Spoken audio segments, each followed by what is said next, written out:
Welcome back to the channel. So PYQ series में आज हमारे पास है इंजीनियरिंग सर्विस का पेपर। चलिए फर्स्ट क्वेश्चन देखते हैं। पहला क्वेश्चन है, मालवा पठार की दक्षिण सीमा किस भू आकृतिक विशेषता को परिभाषित करती है? तो मालवा के दक्षिण में इनमें से कौन सी श्रेणी आती है? तो विंध्याचल जो है वो आती है मालवा के दक्षिण में, ठीक है, क्योंकि सतपुड़ा तो मध्य प्रदेश के दक्षिण में आती है, मतलब नर्मदा सोन घाटी के दक्षिण में आती है, अरावली मालवा के पश्चिम में आती है। सो जो मोस्ट करेक्ट आंसर हो जाएगा विंध्य श्रेणी। मध्य प्रदेश के बुंदेलखंड क्षेत्र की सबसे महत्वपूर्ण भू आकृतिक विशेषता क्या है? तो बुंदेलखंड क्षेत्र की विशेषता है अपर्दित सतहें जो है वो उसकी मुख्य विशेषता है। नेक्स्ट है, काली मिट्टी में किस तत्व की मात्रा कम होती है? तो फास्फोरस एवं नाइट्रोजन की मात्रा काली मिट्टी में कम पाई जाती है, और मालवा के पठार में मुख्यतः पाई जाती है काली मिट्टी, और मध्य प्रदेश के 47% भाग में काली मिट्टी पाई जाती है, ठीक है। मध्य प्रदेश में उष्ण आर्द्र पतझड़ वन किन जिलों में पाए जाते हैं? तो आर्द्र मतलब कि यहाँ ज्यादा वर्षा होती है, तो बालाघाट, मंडला, शहडोल जो है इन क्षेत्रों में उष्ण आर्द्र पतझड़ वन पाए जाते हैं। नेक्स्ट है, राजघाट बांध किस नदी पर बनाया गया है? तो राजघाट जो है इसका एक और नाम है रानी लक्ष्मीबाई जल परियोजना या नदी परियोजना, जो कि बेतवा नदी पर है। कहाँ पे है ये? यूपी और एमपी की संयुक्त परियोजना है, जो कि यूपी के ललितपुर में है। नेक्स्ट है, बेगा जनजाति मध्य प्रदेश के निम्न में से किस जिले में निवास करती है? तो बेगा जनजाति जो है वो कहाँ पे निवास करती है? डिंडोरी में निवास करती है। डिंडोरी, मंडला, शहडोल इस क्षेत्र में बेगा जनजाति निवास करती है। नेक्स्ट क्वेश्चन देखते हैं, निम्न में से कौन सी मध्य प्रदेश की विशेष पिछड़ी जनजाति है? तो मध्य प्रदेश में जो पिछड़ी जनजातियां हैं वो कितनी है? 3 है, जिसमें आता है बेगा, भारिया और सहरिया। तो इन ऑप्शन में से सहरिया जनजाति जो है वो अत्यंत पिछड़ी जनजातियों में से आती है। भील जो है वो सबसे ज्यादा पाई जाने वाली जनजाति है मध्य प्रदेश में, सेकेंड नंबर पर गोंड और थर्ड नंबर पर कोल जनजाति। नेक्स्ट क्वेश्चन है, कोरकू जनजाति मुख्य रूप से कहाँ पाई जाती है? तो कोरकू जनजाति पाई जाती है सतपुड़ा क्षेत्र में, बैतूल में। आपको ये फेमस नाम याद होगा, गंजन सिंह कोरकू। जंगल सत्याग्रह से संबंधित है ये, 1930 के। ये कहाँ से? बैतूल से है, घोड़ा डोंगरी क्षेत्र से, तो उससे याद रख सकते हैं। 2011 की जनगणना के अनुसार मध्य प्रदेश की कुल जनसंख्या में अनुसूचित जनजाति की संख्या प्रतिशत कितना था? तो 21.09% भाग जो है वो मध्य प्रदेश का एसटी पॉपुलेशन में है। नेक्स्ट, सहरिया जनजाति मुख्य रूप से निम्न में से किस जिले में निवास करती है? तो सहरिया जो है वो मध्य प्रदेश के उत्तर पश्चिमी भाग में निवास करती है, जो कि आ जाता है शिवपुरी, श्योपुर, ठीक है। श्योपुर में सहरिया जनजाति का संग्रहालय भी है, तो यहाँ पे इन ऑप्शन में मोस्ट करेक्ट हो जाएगा शिवपुरी। निम्नलिखित में से कौन सी ई गवर्नेंस परियोजना मध्य प्रदेश सरकार द्वारा शुरू करी गई है? तो ज्ञानदूत जो है वो मध्य प्रदेश सरकार द्वारा शुरू की गई ई गवर्नेंस परियोजनाओं में से एक है। नेक्स्ट है, सीपीयू के संबंध में कंप्यूटर मेमोरी को पदानुक्रमण के अनुसार ऐसे व्यवस्थित किया जाता है। सबसे पहले आता है प्रोसेसर रजिस्टर, फिर आता है कैश मेमोरी, नेक्स्ट प्राथमिक मेमोरी एंड फिर द्वितीयक मेमोरी। तो ऑप्शन नंबर बी जो है वो राइट ऑप्शन हो जाएगा। 14th क्वेश्चन है, निम्नलिखित में से कौन सी मशीन लर्निंग का एक प्रकार नहीं है? तो सुपरवाइज्ड, अनसुपरवाइज्ड और रिइंफोर्समेंट लर्निंग जो है वो प्रकारों में शामिल है। ऑप्शन नंबर सी जो है वो हमारे पास शामिल नहीं है। किस पुराविद ने हथनोरा में मानव खोपड़ी जीवाश्म की खोज की है? तो मानव जीवाश्म जो है वो किस क्षेत्र से मिले? नर्मदा घाटी क्षेत्र आता है हथनोरा सीहोर में, जिसकी खोज की थी अरुण सोनकिया ने। यहाँ से मानव की खोपड़ी के साक्ष्य मिले हैं, जिसको नर्मदा शिश नाम दिया गया है।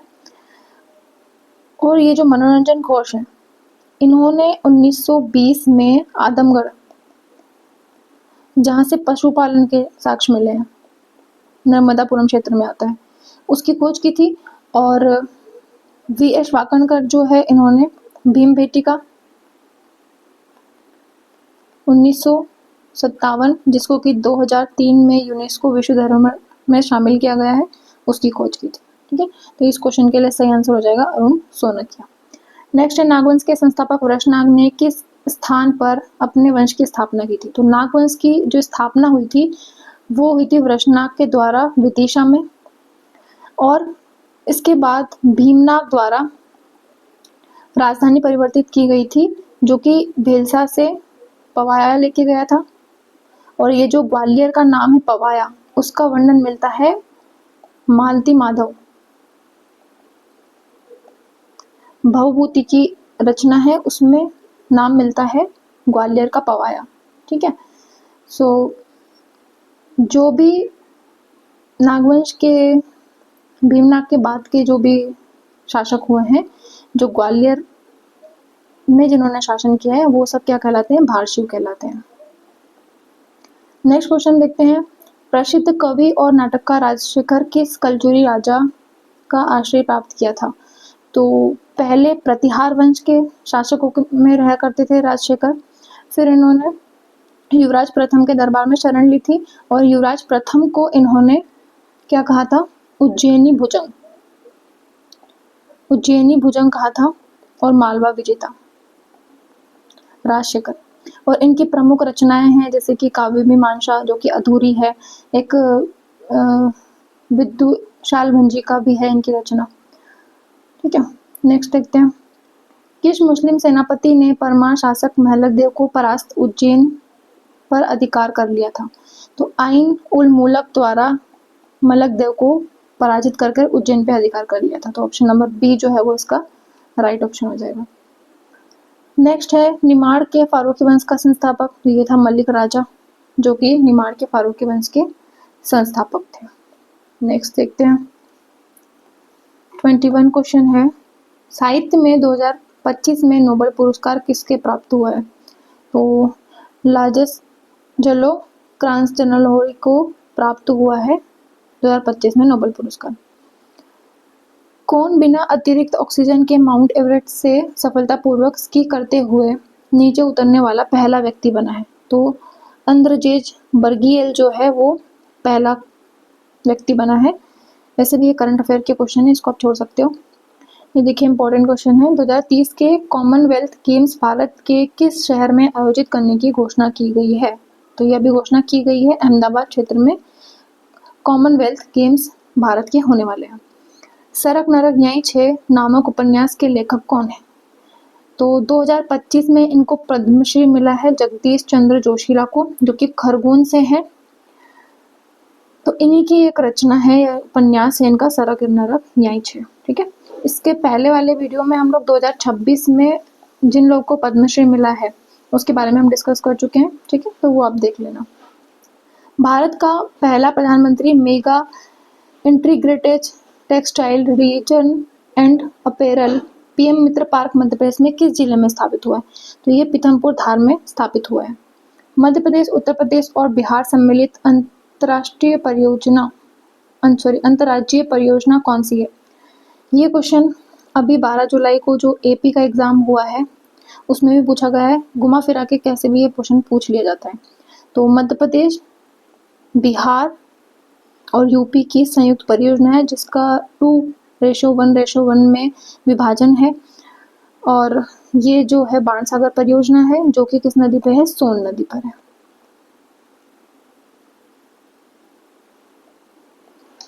ट्वेंटी 27 क्वेश्चन है, चांदनी ताप विद्युत केंद्र की स्थापना कहाँ की गई थी? तो चांदनी ताप विद्युत केंद्र जो है वो कहाँ पे है? नेपानगर में है। सबसे प्रथम और सबसे छोटा ताप विद्युत केंद्र है ये, कहाँ पे है? बुरहानपुर। और जो मध्य प्रदेश में अखबारी कागज का कारखाना है, जो कि कहाँ पे है? नेपानगर में, उसको बिजली भी इसी ताप विद्युत केंद्र के द्वारा प्रदान की जाती है। अमरकंटक ताप विद्युत केंद्र किस क्षेत्र में स्थित है? तो अमरकंटक जो है वो अनूपपुर में आता है, चचाई क्षेत्र में स्थित है। इसमें पाताखेड़ा जो है वो तो तवा घाटी क्षेत्र में आता है, सतपुड़ा कोयला घाटी क्षेत्र में। ठीक है, और बेड़न जो है ये सिंगरौली में आता है, ऊर्जा राजधानी।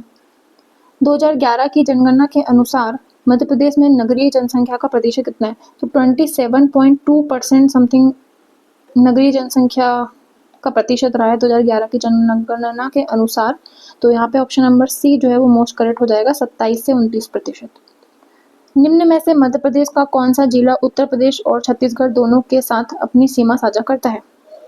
तो मध्य प्रदेश में कुल 6 ऐसे जिले हैं जो कि 2 स्टेट के साथ अपनी सीमा साझा करते हैं। तो सिंगरौली जो है वो उत्तर प्रदेश और छत्तीसगढ़ से सीमा साझा करता है।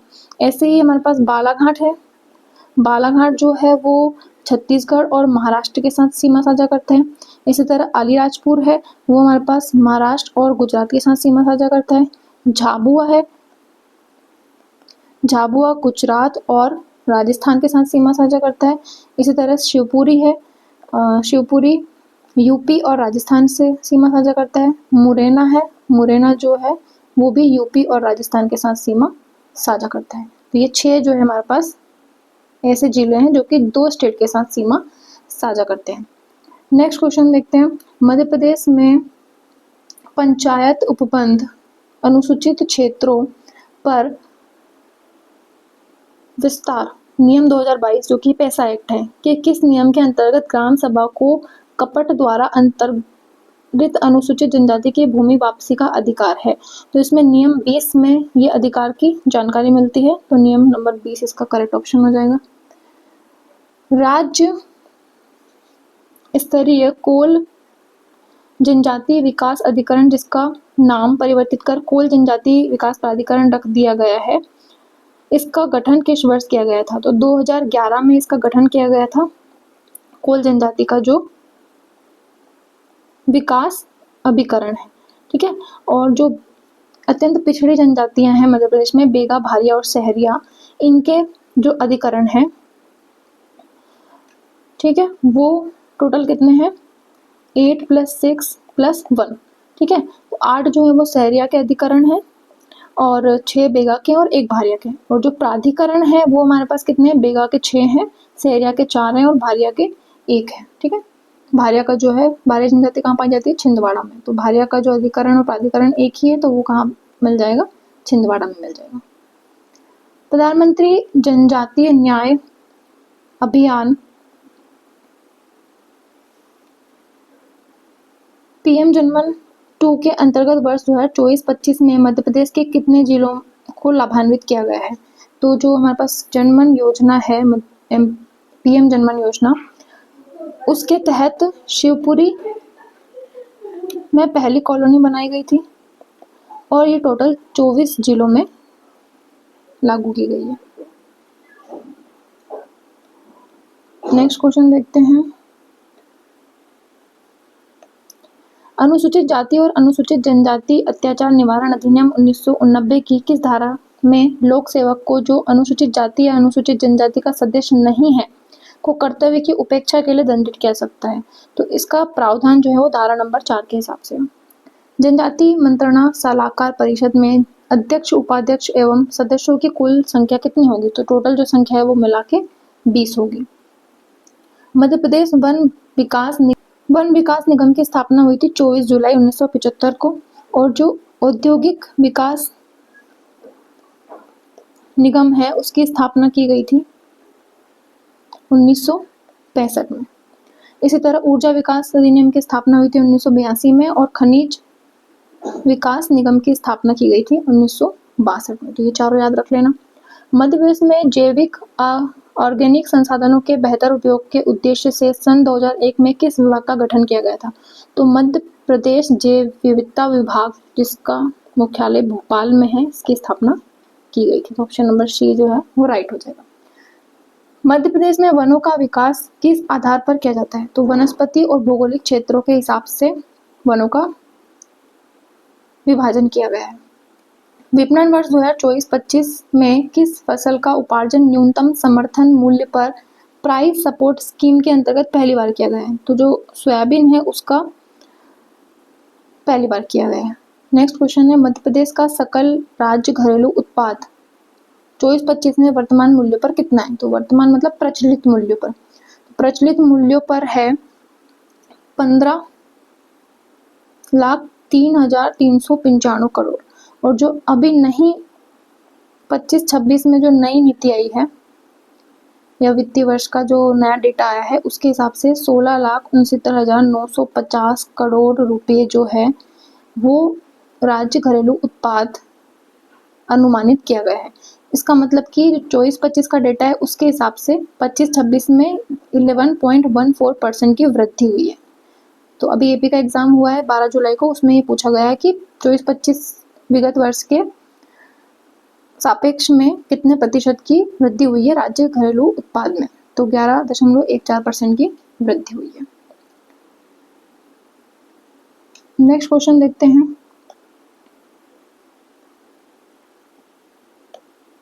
फरवरी 1930 को जबलपुर से दैनिक लोकमत किसके संपादन में प्रारंभ किया गया था? तो द्वारका प्रसाद मिश्र के संबोधन में इसको संपादन किया गया था 1930 में जबलपुर से। और 1920 में कर्मवीर पत्रिका,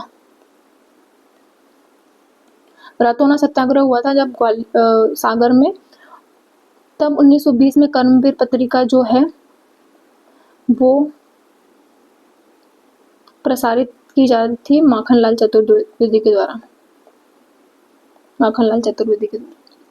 आर्य समाज की स्थापना भोपाल में किस नाम से की गई थी? 1890 में मित्र सभा के नाम से 1890 में आर्य समाज की स्थापना की गई थी। Paper relating to the aboriginal tribes of the central province है, इसकी रचना स्टीफन हिस्लॉप के द्वारा की गई है। मध्य प्रदेश की कौन सी जनजाति मुख्यतः मेघनाथ का आराध्य रूप में पूजती है? तो मेघनाथ को कोरकू जनजाति द्वारा पूजा जाता है और ये क्या करती है? खम्ब स्वांग करती है ये मेघनाथ पर्व के दौरान। ठीक है, और इसी के साथ साथ देख लीजिए जो गोंड जनजाति है उसके से संबंधित है लिंगोपेन, जिनमें इनके धर्म से संबंधित 5 तत्व भी दिए गए हैं। और बेगा जनजाति जो है वो उनका मुख्य देवता कौन है? बड़ा देव है, जो कि साल वृक्ष में इनका निवास मानते हैं। भोपाल राज्य प्रजामंडल की स्थापना कब हुई थी? भोपाल राज्य प्रजामंडल की स्थापना 1938 में की गई थी। मध्य प्रदेश में उप लोकायुक्त का कार्यकाल कितना होता है? तो उप लोकायुक्त का कार्यकाल जो है वो 6 वर्ष होता है। बाकी मुख्यमंत्री राज्यपाल जो है उनका सभी का क्या होता है? 5 वर्ष का होता है। बाकी राज्यपाल का तो राष्ट्रपति के प्रसादानुसार होता है, तो बढ़ा भी सकते हैं। निम्नलिखित में से मध्य प्रदेश के किस मुख्य सचिव का कार्यकाल सबसे लंबा रहा है? तो HS कामत जो है इनका सबसे लंबा कार्यकाल रहा है, तो ऑप्शन नंबर ए हमारे पास राइट हो जाएगा। 73वें संविधान संशोधन अधिनियम के तहत पंचायती राज लागू करने वाला देश का पहला राज्य कौन था? तो पंचायती राज्य जो है उसको, पैसा एक्ट है उसको लागू करने वाला जो पहला राज्य है वो मध्य प्रदेश है। निम्नलिखित में से कौन राज्य सूचना आयोग की चयन नीति का हिस्सा नहीं होता है? मुख्यमंत्री होता है, विधानसभा का नेता प्रतिपक्ष भी होता है, मुख्यमंत्री द्वारा मनोनीत जो कैबिनेट सदस्य होते हैं वो भी होते हैं। उच्च न्यायालय के मुख्य न्यायाधीश का यहाँ कोई काम नहीं है, तो ये इसके सदस्य नहीं होते हैं। निम्नलिखित में से मध्य प्रदेश गोवंश वध प्रतिवेश अधिनियम 2004 के अनुसार कौन गोवंश की परिभाषा में शामिल है? तो गोवंश में गाय, सांड, बैल, बछड़े सभी आ जाते हैं, तो ऑप्शन नंबर सी हमारे पास राइट आंसर हो जाएगा। होप आपको वीडियो हेल्पफुल लगी हो। अगर वीडियो पसंद आई हो तो please like the video and subscribe the channel. Thank you for watching.